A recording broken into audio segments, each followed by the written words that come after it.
नमस्कार, मी तुमची होस्ट गोल्डे। आज आपण बघणार आहोत कारल्याची खूप साधी रेसिपी। खूपच साधी भाजी आपण ही कारल्याची बघतोय आज। आणि ही भाजी टिफिन किंवा जेवणासाठी वेळेवर चटपटीत आणि घरामध्ये डायबिटिक पर्सन असतात त्यांच्यासाठी पण ही भाजी चटपटीत होते आणि थोडी मी जरा वेगळ्या पद्धतीने केली आहे। तर चला आपण स्वयंपाकघरात जाऊया आणि बघूया। कारल्याची भाजी करण्यासाठी मी मुळात ही कारली मिठाच्या पाण्यात उकडवून घेतली आणि ते मिठाचं पाणी 2-3 वेळा हे करून स्वच्छ केलेलं आहे।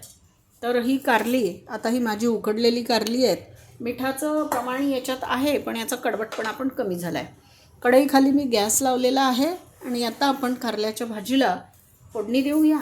तेल तापलं असेल तर मोहरी घालून आपण याला फोडणी देऊया।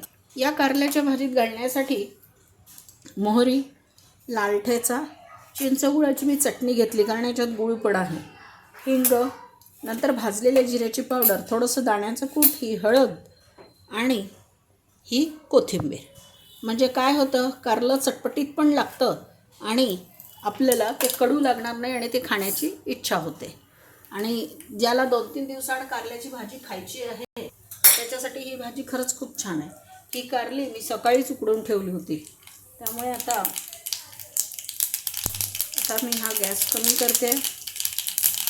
हिंग, हळद आणि हा मी ठेचा टाकते। आता वेगळं तिखट टाकायची गरज नाही आणि या ठेच्यामध्ये सगळंच असतं, त्यामुळे हे कारलं छान चटपटीत लागतं। हा आपण एकदा ठेचा याच्यामध्ये छान मिसळून घेऊया। आता ही कारली मी यात टाकते।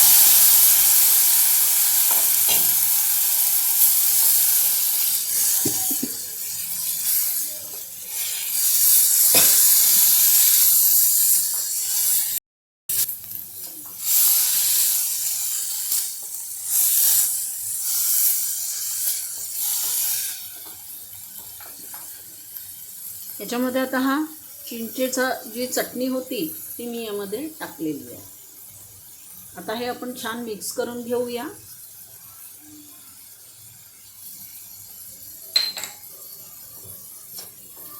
हे मुळात वाफवलेलं आहे म्हणजे शिजलेलं आहे कारलं, त्यामुळे याला काहीही करायची गरज नाही आहे आपल्याला। पण आपण थोडंसं याला, आता हे तेलच आहे, मी पाणी तर काहीच टाकलं नाही आहे। चिंचेच्या चटणीचं पाणी थोडंसं आणि कारलं उकडलेलं असल्यामुळे त्याचं जे पाणी, त्यामुळे याला आता आपण थोडंसं छान फुल गॅसवर होऊन देऊ। आणि मग यामध्ये आता ही भाजलेली जिऱ्याची पावडर टाकते थोडा चटपटीतपणा येण्यासाठी, बाकी काही नाही। बाकी मी कुठलेही मसाले यात घातले नाही।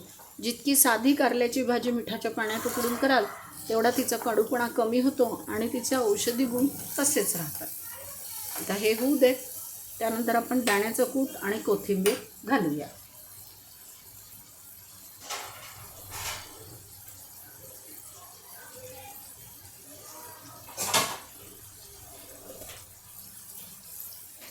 मुळात कारलं ही आफ्रिकन भाजी आहे, तर नंतर ती स्प्रेड होत गेली म्हणजे एशियामध्ये, आणि मग आपल्या आयुर्वेदामध्ये जेव्हा या कारल्यांचा उपयोग कळला तेव्हा ह्या कारल्याचा औषधी उपयोग सुरुवातीला झाला आणि नंतर ते रेग्युलर खाण्याच्या बेसमध्ये हे कारलं आपण आपल्या जेवणात पण त्याला स्थान दिलं। जरी कारल्याने डायबिटीस कमी होतो तरी रोज कारल्याची भाजी खाल्ल्याने जळती लागू शकते, एवढं लक्षात ठेवा। कारलं तसं म्हणजे खूप जास्त खाल्लं तर उष्णता देणारं आहे। या कारल्याचं लोणचं फार छान होतं। लोणच्यासाठी हिरवी मिरची आणि बाकी मसाला टाकून केला जातं। हिरव्या मिरचीचे मोठे मोठे तुकडे कारल्यामध्ये भरून मिरचीचं सगळं मसाल्याचं लोणचं टाकून त्याचं लोणचं केलं जातं। ते लोणचं खायला फार अप्रतिम लागतं। आणि तसंही कारलं ज्यांना आवडतं त्यांना हे कारलं खरोखरच टेस्टी लागतं। ज्यांना आवडतच नाही त्यांची गोष्ट वेगळी। ही आपली आता कारल्याची भाजी मस्त तयार झालेली आहे।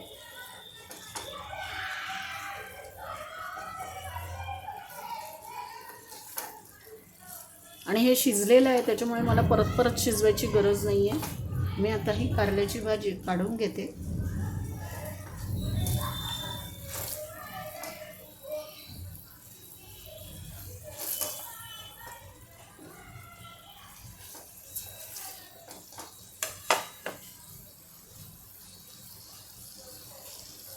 अगदी सुकी होते आणि थंड झाल्यानंतर छान अशी याची सुंदर भाजी होते. एकदम सुकी सुकी होत नाही, खायला छान लागते आणि लुसलुशीत कारल्याची भाजी आपली तयार झाली. आता मी गॅस बंद करते. थोडंसं या भाजीवर कोथिंबीर घालते आणि इथं पण कोथिंबीर घालते. आपली टेस्टी चविष्ट कारल्याची भाजी तयार झाली. त्याच्यासोबत तुम्ही 2 पराठ्याऐवजी 1 पराठा जास्त खाल पण कमी खाणार नाही, इतकी छान ही भाजी चवीला लागते.